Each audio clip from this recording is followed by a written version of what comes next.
Did you know at least 1 in every 3 women has been beaten, coerced into having sex, or otherwise abused in her lifetime?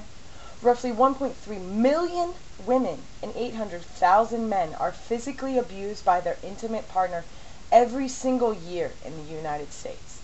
Domestic violence is emotional, physical, or sexual abuse used by a person in order to control their partner. There are many different forms domestic violence can take on, such as threats, name-calling, isolation, withholding money, actual or threats of physical harm, and sexual assault. Most domestic violence is committed to women by their male spouses. I am now going to explain to you the steps that you need to take to get out of a domestically violent situation. Many people are in relationships that are physically or emotionally abusive, but they're too scared to get out of them because of harm to their family, themselves, or their children. The first step to getting out of a domestically violent situation is to make a protection plan. You can make a protection plan on your own, or you can call a program which will assist you in the things that you will need to include on this protection plan.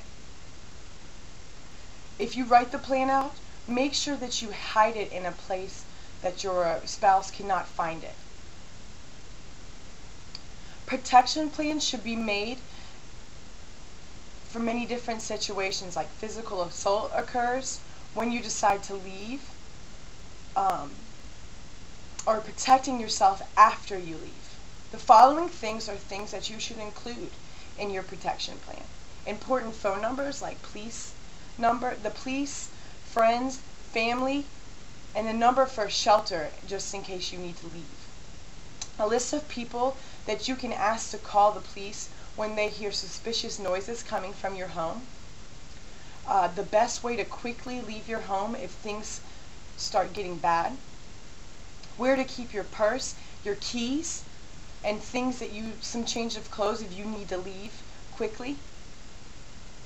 Informing your children on how to call the police if something happens. Figure out a code with your family, friends, your children, in case something is to go awry and that you need help. Where you can keep some money, a change of clothes, and things that you and your children may need if you have to leave suddenly. And if you and your partner start getting in an argument, what a safe room that you can go in, that there are fewer things to use as weapons, such as the kitchen. Bad places are the kitchen, bathroom, the garage, the basement. After figuring out these things, it's time for you to plan to leave. If you have children, it is very important that you try to take them with you without getting them harmed at all.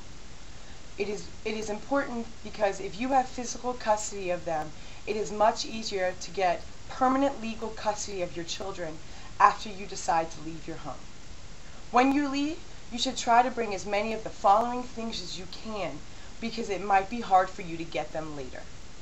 You should bring custody orders, identification, birth certificates, your identification, checkbooks, ATM cards, your address book, medication, prescriptions, health insurance or Medicaid cards, multiple changes of clothes, security blankets for your children, toys for your children to play with, sentimental items, pictures of your injuries, or pictures of things that have gone astray in your house, anything that you might need to give to the police if you have to go to court.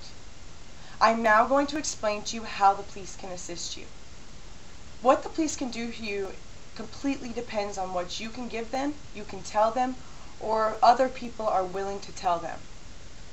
Officers should talk to you privately without your abuser in your visual distance, in your vision, or in your hearing distance.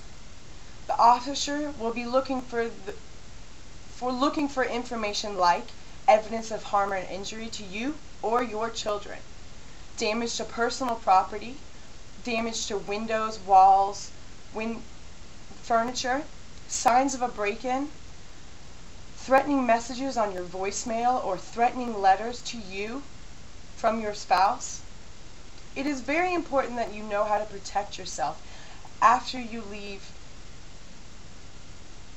the abuser. An order of protection and the police cannot guarantee your safety. So it is important that you know how to make sure that you can take care of yourself. The police will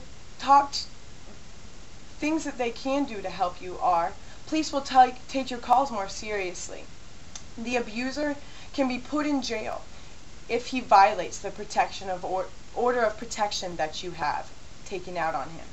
If the abuser is convicted of violating the order and has previously been charged with a criminal contempt in the first degree, it's a felony, which is important because they can be put in jail and they can stay there for a while until you go to court. If you have left home, the order of protection can make it easier for you to go back and have the police assist you in getting your personal property and your children's property from the house that you lived in with the abuser. In conclusion, women leave abusive relationships every single day.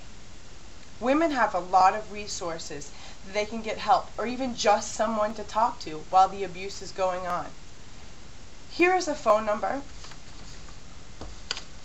that you can call today to start getting out of the abusive situation. It's 1-800-799-7233. They are available 24 hours a day, 365 days a year. They also assist in Spanish and English, and they also have access to more than 175 languages.